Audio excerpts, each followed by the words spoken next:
My guest today has written and researched extensively on the topic of fire mitigation. More specifically, in the context that I want to talk, failed fire mitigation and the perception of solving a problem without there really being any evidence to support that it's working. I want to go a very specific direction with this topic today. I want to focus it on the goat grazing program as it's being used in California, other places in the West, I'm sure. It's happening where I live right now, and I go out each day and I watch native habitat, healthy, green, perennial native plants being annihilated by a program that says it's doing something good. Now, George is a wealth of knowledge. I am a wealth of questions. What I want to get George's expert response on is this: the backpedaling arguments that justify the destruction of native habitat. First, you start with, it's a habitat restoration program. And I've seen these signs on these very locations that are absolutely destroying the native habitat. Then you backpedal to saying that it is fire mitigation, vegetation management, fuel management. And the public at large eagerly adopts these phrases without knowing anything about them, and with a somewhat understandable reason. The fire situation in California or the West Coast, or really the planet at this point, but particularly California, is pretty bad, and people are scared to death of fire. But these programs are getting a lot of money for this fire mitigation, to the point that I actually think they're fanning the flames of the fear and spreading misinformation. That's probably too much to get into for this episode, so let me circle back. At the moment, I'm particularly upset about watching the goats go through riparian areas, which my understanding is that you should never be grazing livestock through riparian areas. And I'm talking about waterways, I'm talking about vernal pools, creeks, and the goats are actually being fenced into these areas with the apparent intent of stripping down all of this healthy native vegetation. And, the fact that you are destroying the habitat of the wildlife that live there, even as these plants, according to nature's design, are supposed to be reaching this foliage peak, and we're just knocking that completely apart, is the idea that simultaneously the people that say, well, that's fine because you have to have vegetation management, you look in these urban environments and it's total hypocrisy. It's total hypocrisy. People's homes are fire hazards, and up against the homes, you have fire hazards, and you have brush, you have branches, you have the very organizations hired by the municipalities, whether it is the city itself or their contractors that go around randomly chopping down branches because that means that the city looks nice, and they just lay there. They just lay there and they lay against fences. And then you have the war against leaves, and everybody's getting rid of leaves, and then they come in and they dump all these wood chips as if wood chips don't burn. My point is, if you're not going to allow life, vegetation, greenery to exist in a creek, where are you going to allow it? And what's the science behind saying, you got to get rid of that biofuel. We've got to engage in vegetation management. And I've encountered people who I even thought were environmentally friendly saying, well, no, but that plant has to go because it has resin in its leaves. I'm like, you looked up a little nugget on the internet that told you that there's flammable resin inside of a plant, and now you've decided that life can't exist because it could possibly burn, while these same people go to a store and purchase plants and put them in their yard that are full of resin and invasive species. From the citizens to the people green lighting these programs and writing the checks to these livestock organizations, nobody has a clue what they're talking about. There's no scientific basis for the amount of fuel that's being reduced, which brings me to my final point. When I go back through these areas that the goats have gone through, they leave behind a ton of the very annual invasive weeds, the ignition fuel that they were supposed to get rid of. And what has mainly happened is that the healthy vegetation that is supposed to be there has been stripped bare, which in essence makes what was once lush and green look like firewood. It looks like a cemetery mixed with firewood, and now also added to the mix is the flammable goat poop. And yes, it's flammable. I have tested it. I have seen if it will burn, and it will absolutely burn. No one knows what they're talking about. They are just blindly saying, yeah, go feed nature to livestock without thinking about the consequences. That's my angry rant. I hand it over to my guest to respond. George, I know that a lot of your focus is on cattle, not goats. And here I am looking specifically at goats in a riparian area.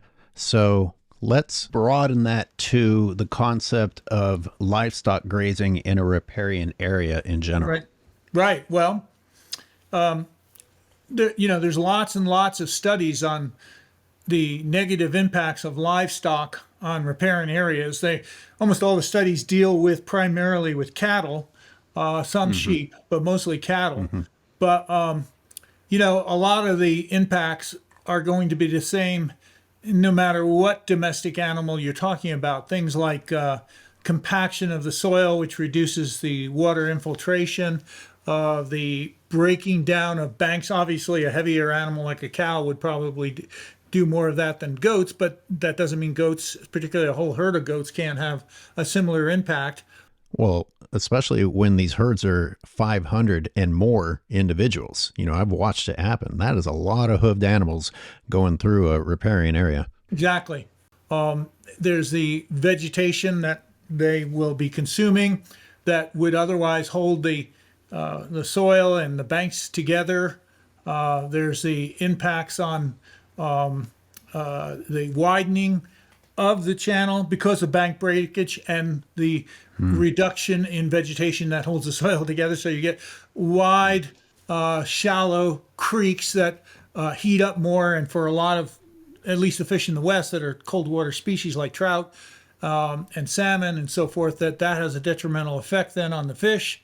And they're also, shallower streams will expose them more to predation.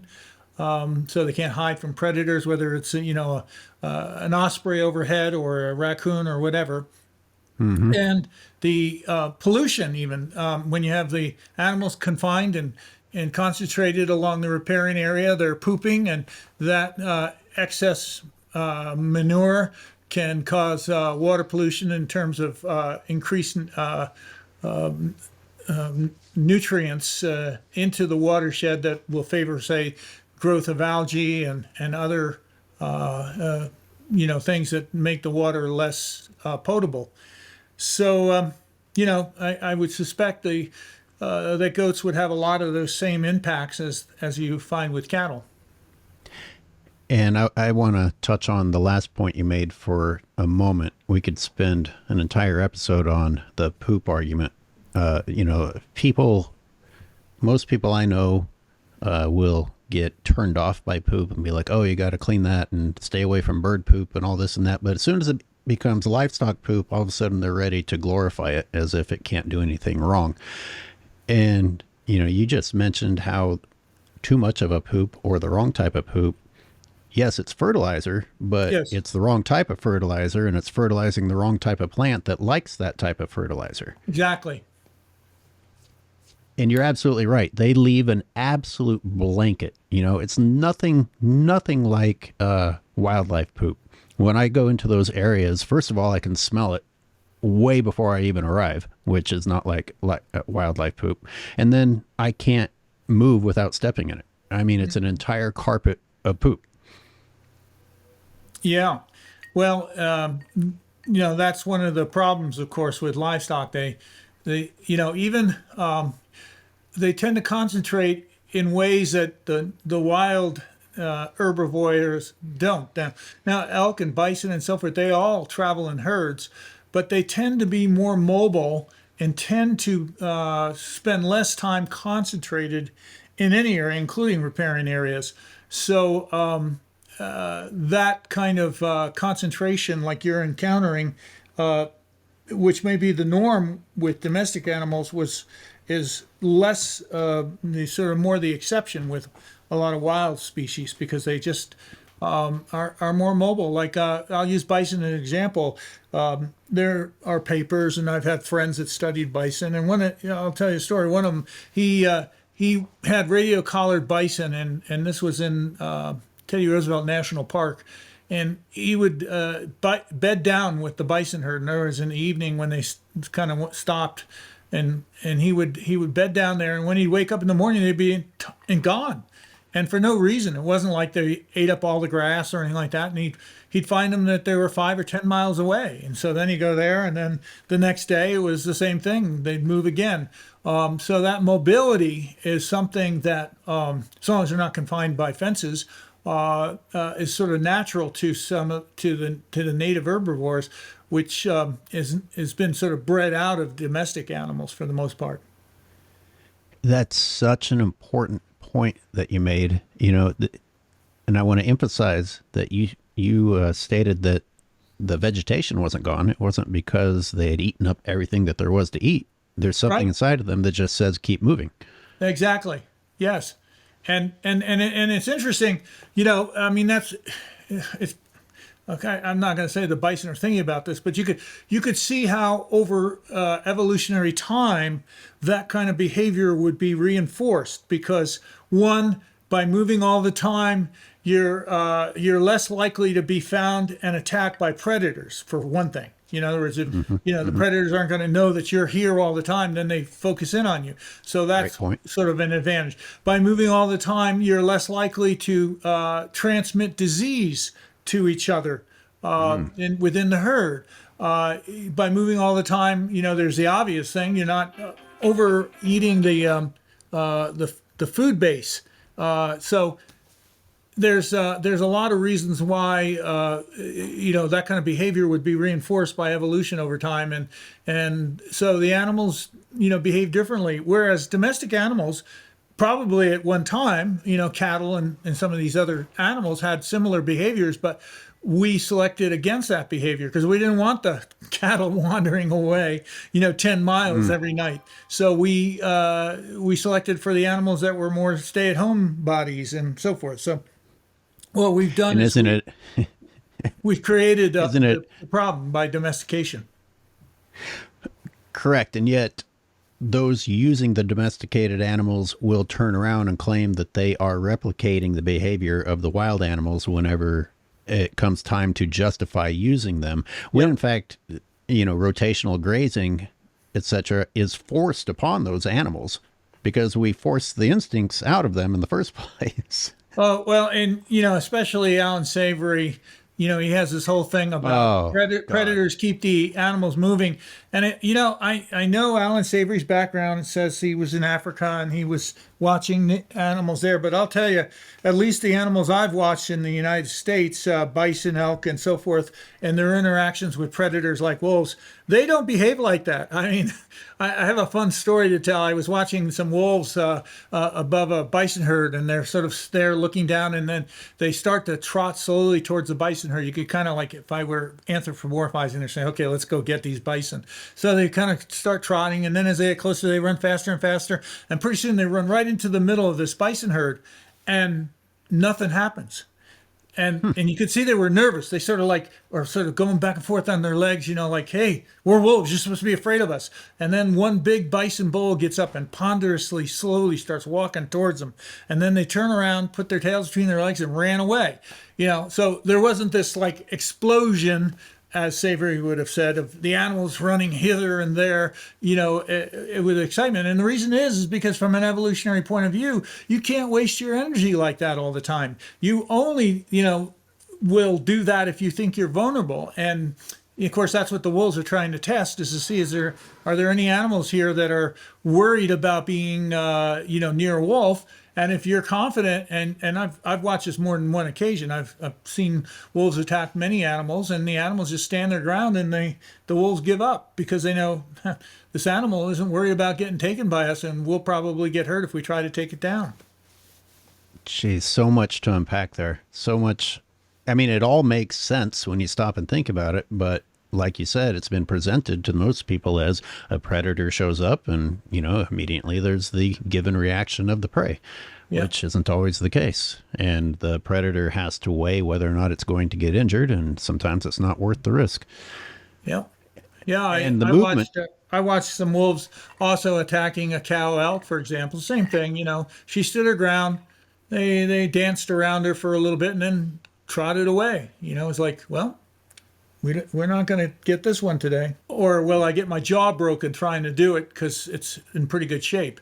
And then they say, well, if I'm super hungry, maybe it's worth taking the chance. So, these kind of decisions, they're not conscious decisions, I don't think, but I think the animals work along those lines, saying, what's the risk versus what I'm going to get back. absolutely. You mentioned the example of the guy who would bed down with the bison and Yeah. then they would move. My elk expert, when I was working on the point raise thing, she followed the Thule elk around California, and she said the same thing. They were constantly on the move, constantly on the move. And isn't it interesting that a herd of bison could get up and leave without waking someone up? Well, That's a difference between livestock too.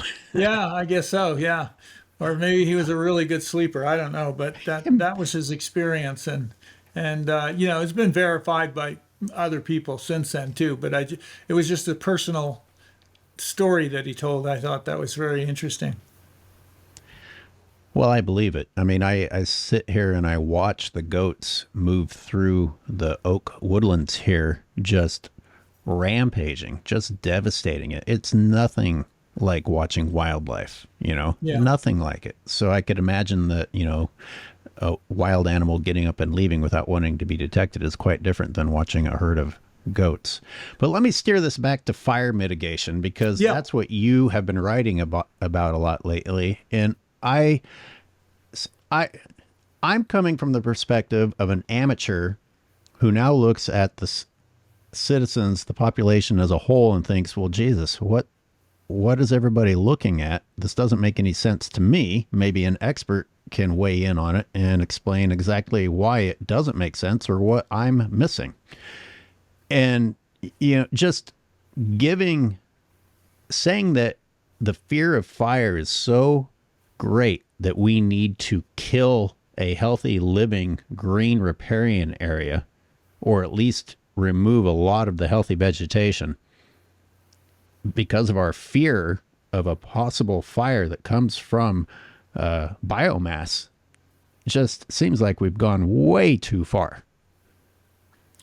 Well, yeah, you're on to several things. One, first of all, grazing by any animals, goats or sheep or anything else that they say to reduce fire spread, is for the most part doesn't work. What I mean by that is the area that you can influence, in other words, influence by taking away any fuel, is so small that the under a extreme fire condition, which are the times when we get large fires. And one of the characteristics of extreme fire conditions is a lot of wind. The wind will blow embers across, over, around, through any kind of fuel treatment like that, and therefore its effectiveness is very questionable. That's the first thing. The second thing is in order to be somewhat effective. In other words, I could see grazing right around, say, some buildings or something like that. And if you did that every year so that you kept the fuel reduced for, a couple of acres surrounding the building, that might have an effect on fire spread. It won't eliminate it entirely. I've seen the wind blow through 1-inch stubble and then eventually gets to something that can burn, like a wood next to a house or whatever. So that isn't the panacea that people suggested is, but you could make a case that very strategic grazing in a very small area could have a beneficial effect. The problem I have with this is that it's sold as if it's the landscape scale type of solution, which it is not. In other words, it cannot be scaled up in any kind of realistic way, both because of costs is one and ecological impacts. In other words, you have to at some point say, what are the ecological impacts of having to reduce all that vegetation? You're taking away hiding cover for animals and ground nesting birds. You're consuming the food that would otherwise support native animals. You're probably compacting the soil. You're probably polluting the water. You have George, all these negatives. the people that are cheering for this stuff aren't thinking about any of those things that you mentioned. Even though they're basic concepts, they aren't considering the ecological impact at all beyond embracing the idea that, we have to reduce vegetation. Yeah, well, that's the problem. And so you have to weigh, you have to say, even if it were possible to do this on a landscape scale level, I would be opposed to it because of all these other negative impacts that would be associated with it.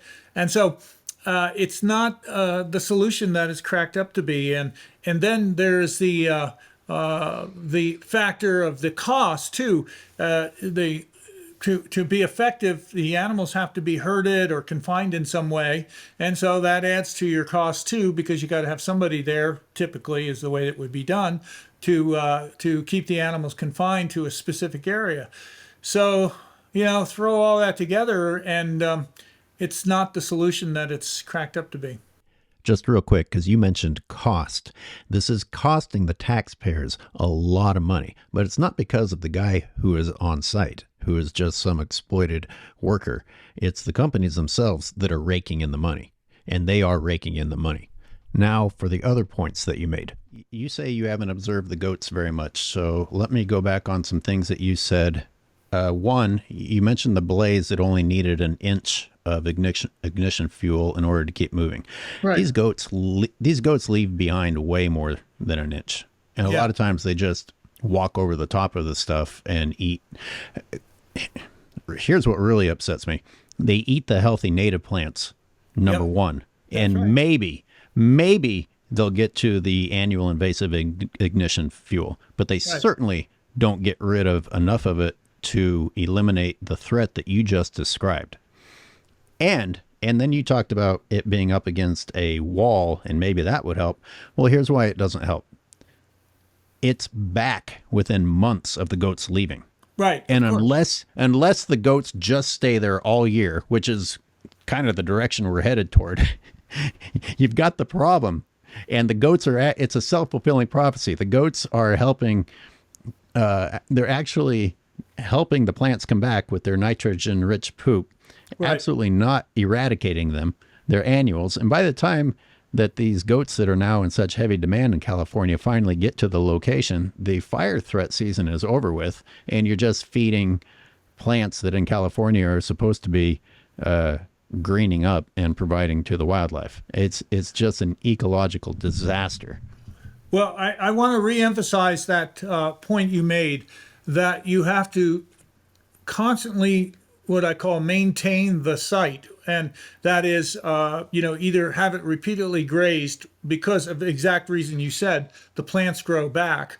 And this is true of the whole idea that doing a lot of prescribed burning will have the effect. It's the same problem with prescribed burning, in that the prescribed burning has an enrichment of the reducing competition and so forth. So vegetation comes back relatively quickly if you burn the site. And so unless you're burning it repeatedly, you are not necessarily reducing the fuel, except for maybe the few months right immediately after a burn.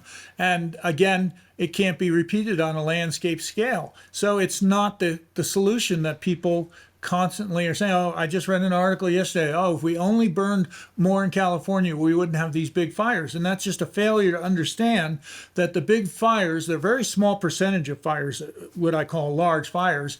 They only burn under certain climate weather conditions of extreme drought, low humidity, high temperature, and wind, a lot of wind. But if you have those, and you have an ignition, you usually hit a fire you can't stop. And it doesn't matter whether you've done prescribed burning, whether you've done thinning, whether you've done animal, goats, or anything else eating the vegetation.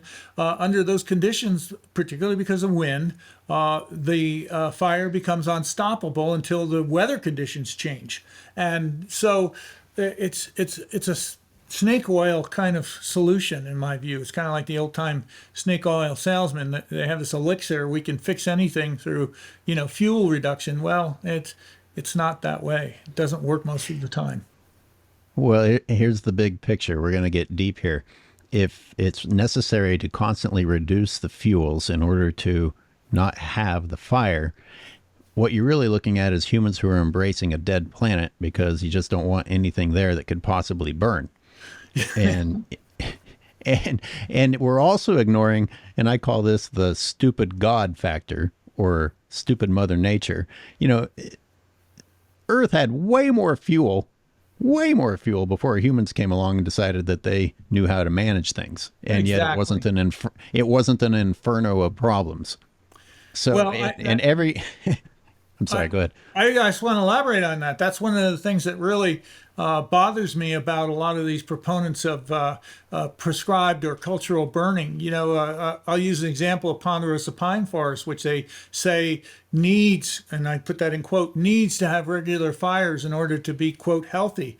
And they say the reason it was healthy was because Indians set fires frequently. And I won't go into all of it, but there's a lot of research that shows that the Indian burning was pretty localized and didn't affect the whole landscape. But the more important point is that ponderosa pine's been around for 55 million years. And North America was colonized anywhere from 15 to 20,000 years ago, depending upon whose study you talk to or look at.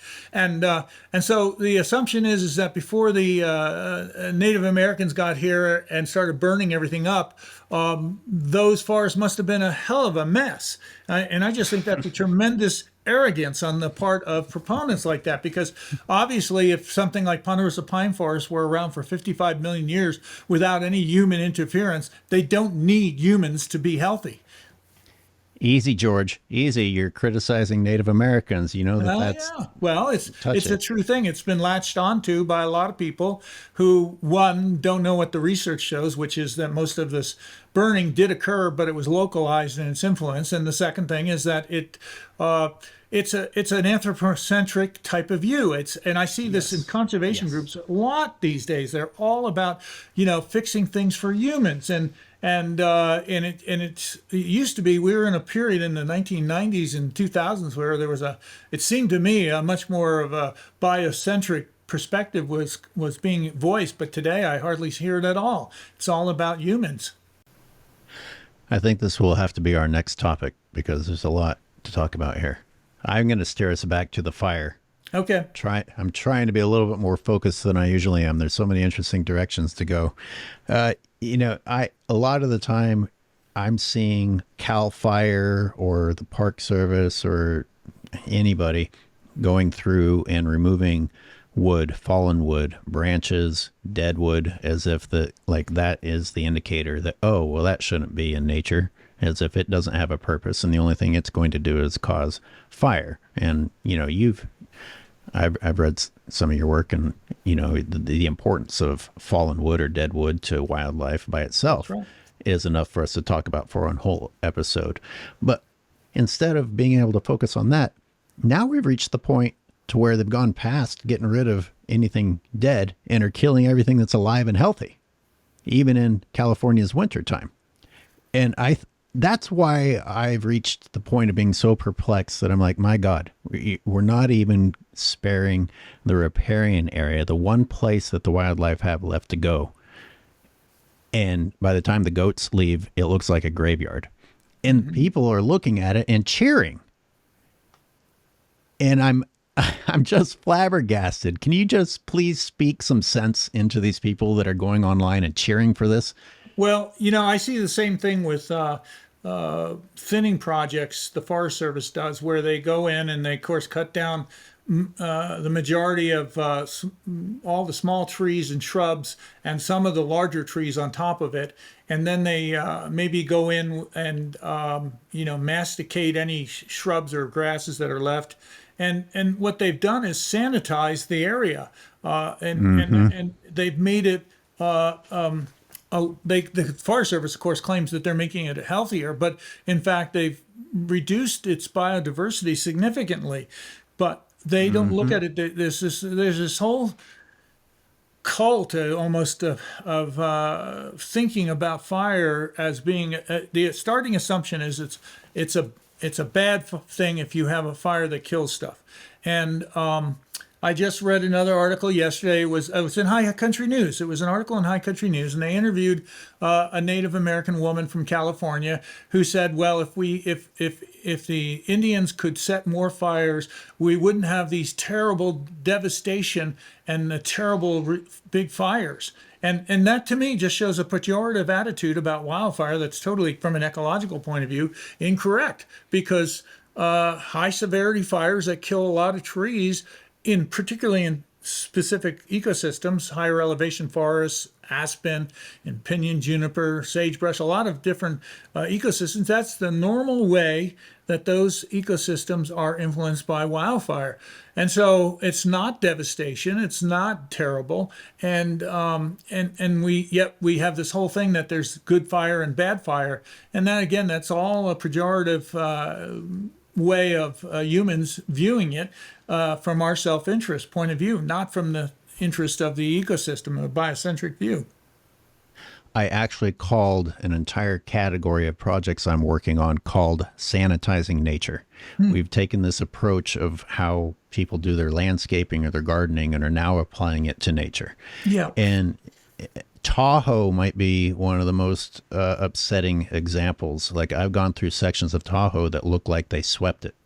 Yeah. And, and ecologically speaking, I'm like, is anyone thinking ecologically? It's not just dirt and then trees. There's a lot that happens between dirt and trees, and he just wiped it all out. Right, exactly. I know. I've seen the same things here in Oregon and Idaho, Montana. It really is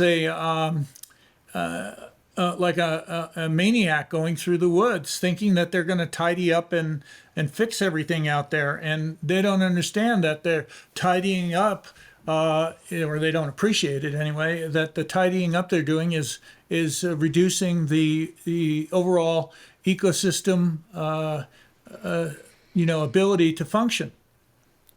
There are areas of Tahoe that, with my limited knowledge, just by observing and filming, I've realized, hey, this type of plant is only coming out where there are pine needles, I'm not going to try and scientifically break down exactly what the benefit of the pine needles being there is, but that bed of pine needles has allowed this other native plant to spring up, and the other areas that have been sanitized, it's not happening. Well, how important is that plant that sprung up from the pine needles to other organisms? How important is that plant to fire suppression in another way that we're not even thinking about?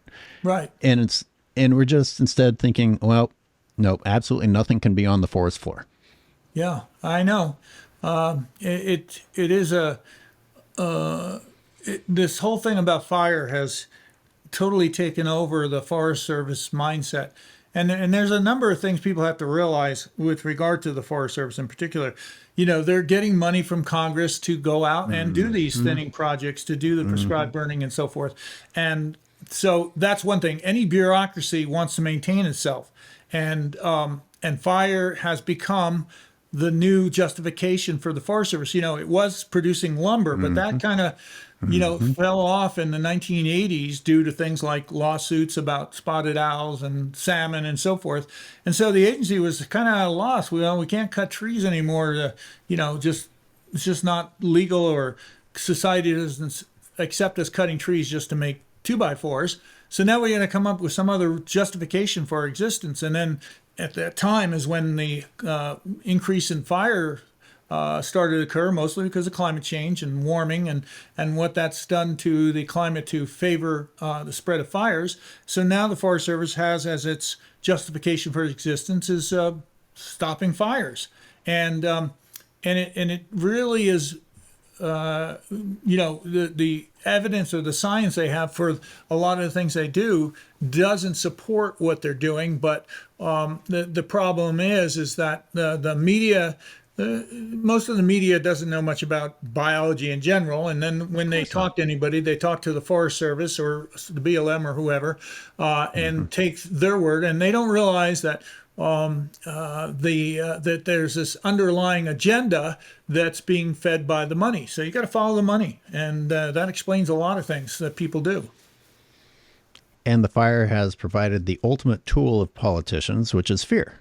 Right. I mean, you can get away with a lot. You get the public scared, and my ecological background started with sharks. And if anyone wanted to wipe sharks out from a tourism area, you just fueled the fear factor. And all of a sudden, nobody gave a shit about nature anymore. Like, oh, well, no, not at my beach. Yeah. and now we're at the point where like no trees in my forest. Right. I know. And the thing is, that should be stated here just so listeners know, to the degree that things like thinning and prescribed burning and so forth work, which I would argue they don't work under extreme fire conditions. But even putting that aside, most of these treatments never encounter a fire. So most of the thinning you do, for example, 99% of it will never, ever encounter a fire during the time when it might be effective. In other words, the plants grow back and it's pretty much back to where it was before you thinned. So, but you get all the negatives. You get the things like the soil compaction from logging equipment. You get the spread of weeds into the forest ecosystem. You get the disturbance of wildlife. You get the loss in biomass, that dead woody debris that should be on the forest floor and that's not sanitized. You lose the carbon storage. So you have all these impacts that you 100% guaranteed if you do the thinning, but you're not 100% sure that thinning is ever going to see a fire. So that's one of the cost-benefit things, the probability thing that is seldom considered. In other words, what's the probability that you will have a fire encounter? And that's why people like myself advocate, forget about trying to stop fires out in the hinterlands. But one thing we do know is we don't want our houses to burn up or we don't want our towns to burn up. So let's focus on trying to make those things able to withstand the fire should a fire occur and not be likely to burn up. And there are, proven ways to do that. And that would be something that could be done and advocated by the Forest Service. The problem is it doesn't provide the funding for the Forest Service because it's not doing it on Forest Service land, and mostly is doing it on private land and people's personal homes. So. Well, you've almost brought us back full circle perfectly, because one of the problems I had was getting rid of dry wood that still had a purpose. Now we've reached the point of getting rid of green vegetation because it's still fuel. But here in the urban area, people are planting plants that are for decorative purposes, and the landscapers are planting them for decorative purposes. All of these walls, all of these houses, all of these fences have hedges growing on them. Well, why aren't those being fed to the goats? Why are we out killing nature if any sort of biofuel is so terrible, and yet these are allowed? And I guarantee you none of these people that are planting these have looked into the resin content, the flammability of the plants that they're using. All I know is that not a single one of them is a native California drought-resistant plant that should be here. It's amazing to me that they don't incorporate native plants into any landscaping at all when we're in a climate crisis. Well, that's another whole subject that I'm not going to dwell on, but you're absolutely right about that. But one thing I heard, I believe California is passed some legislation that's going to require people keeping vegetation and other things within 5 feet or 6 feet of a house, and we'll have to eliminate any vegetation in those areas, and that's because research shows that if you do that, that's one of the ways that you can reduce the flammability of your home, and other things like putting a metal roof on or fire resistant roof at least, and putting screens on vents, and and even doggy doors. I read about one fire in Southern California where a good percentage of houses burned down because of doggy doors. And if you think about, well, when do you have the big fires? You have the big fires when there's a lot of wind. What are doggy doors made to do? Swing open and shut easily. And so embers got blown in the houses and the houses burned down. So anyway, it's sort of like thinking outside the box like that. But if you do those things, you can significantly reduce the chances that your home and your neighbors' homes will burn down. And and the thing that's great about that is you're treating the area that you don't want to burn. And it's the same thing as treating the forest. You know, the likelihood that a forest fire is going to burn any particular home is actually quite small. But in any one year, you can find plenty of homes in California and the rest of the West that would be vulnerable to a fire. But so if you make those small changes, or even a sprinkler is another thing. Put a sprinkler on your roof. That can really reduce chances of a fire starting. So anyway, most of them are pretty simple. They don't cost a lot to do to implement, and they can go a long way towards reducing the flammability of a home or a structure.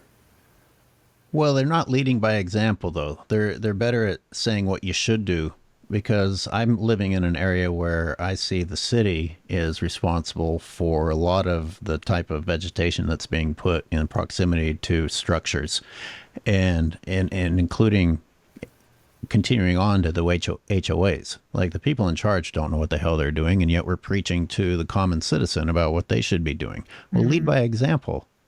Right. All right, we're gonna run long. I want to do one last thing. Okay. Wood or a forest that has been stripped bare, you know, the green leaves are gone now, but the branches remain, versus one that still has the leaves on the branches. And I'm saying this because this GOAT program that basically goes through and removes all the positives from the native plants, what I consider to be the positives. But is this area now even more flammable? Because in my eyes, it looks like wood kindling rather than a healthy green forest. Or are those leaves so flammable that I should take that into consideration? Well, here's what I'll tell you, and it's not a direct answer, but I can tell you that, for example, aspen, which of course are deciduous, is much less likely to burn in a forest fire than a conifer species. And that is because the green leaves do resist ignition. And so, you know, and do other things too. It shades the ground so it doesn't dry out as fast, and it reduces the wind penetration. You know, aspen leaves vibrate in the wind because of the way they're attached to the tree. But the whole thing is that the things that would enhance a fire spread, like having more exposure to the sun, allowing more wind to come through, and of course the green leaves in general are just less flammable, reduces the chances of a fire spreading through that area. Now, aspen will burn under really extreme conditions, but you know, compared to a site that's mostly conifer, you're going to find that the aspen is more resistant to the fire than the conifer. So indirectly, I would assume your assumptions about eliminating green leaves and just having twigs behind would have the same effect that I mentioned in terms of drying out the area, the soil, and allowing the wind to penetrate more easily. Agreed. And I sit there and I look at it and I'm thinking, well, a kindergartner can understand that looking at this green, healthy land looks less flammable than dead, dry wood. But yet we have reached the point to where people are celebrating turning healthy green forests into timber. So I just had to bring it up. Yeah. Well, George, thank you so much. It was a pleasure. We covered a lot more than we intended to. We'll have to circle back to some of these in a future episode if you're willing. Thanks a lot for your posts. Give a shout out to the different places people can go and read some of your knowledge really quick, and I'll put the links in the Well, I always publish first in what's called the Wildlife News. And it's a website that was started by Ralph Mong. He was an Idaho professor at Idaho State University, and I put stuff up there all the time, and that's sort of my primary outlet, other than trying to send, commentaries to magazines and newspapers and places like that. But that's a less reliable place. So I'd say the Wildlife News is probably the number one place to go to. So that's where your voice doesn't get filtered. You don't have to wait to see if someone else is willing to publicize it. Exactly. Yeah. Ralph lets me put anything I want up there, and he doesn't stop me from publishing any of my ideas. So. Well, I appreciate it. I've used it as fuel in some of my discussions with professors. So keep doing it. All right, George, you have a great afternoon. We'll talk to you on the next episode.